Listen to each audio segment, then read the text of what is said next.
ఇలాగరా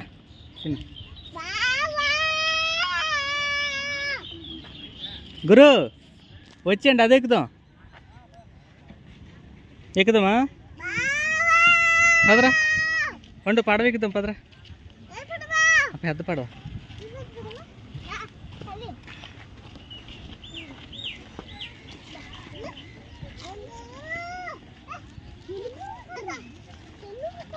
దా దా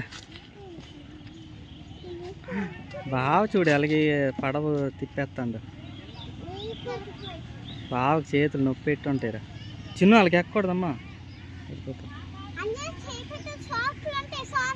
వెళ్తామా ఇప్పుడు పెద్ద పడవకి? చిన్ను